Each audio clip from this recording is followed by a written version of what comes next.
La Côte d'Ivoire d'Alassane Ouattara est l'une des économies les plus dynamiques d'Afrique subsaharienne. C'est la Banque mondiale qui l'affirme dans son dernier rapport. Depuis 2011, la croissance ivoirienne fluctue entre 7 et 8%, l'un des taux les plus élevés au niveau continental, mais aussi à l'échelle mondiale.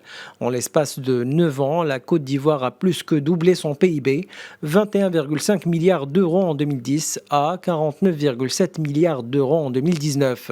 Côté agriculture, le pays est le premier producteur mondial de cacao.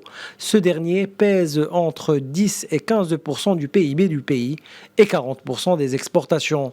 Il emploie 66% de la population ivoirienne active et fait nourrir entre 5 et 6 millions d'habitants. Cela dit, une grande partie de l'économie ivoirienne reste informelle, représentant environ 70% de la valeur ajoutée et jusqu'à 90% de l'emploi.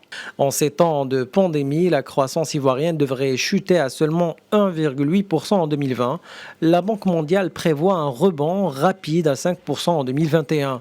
Pour amortir le choc, le gouvernement a lancé un plan de soutien de 2,6 milliards d'euros, soit 5% du PIB sur 2020-2021. La stabilité économique dont jouit la Côte d'Ivoire aujourd'hui suffira-t-elle à convaincre les Ivoiriens à revoter une troisième fois pour Ouattara? Réponse dans les urnes ce samedi 31 octobre.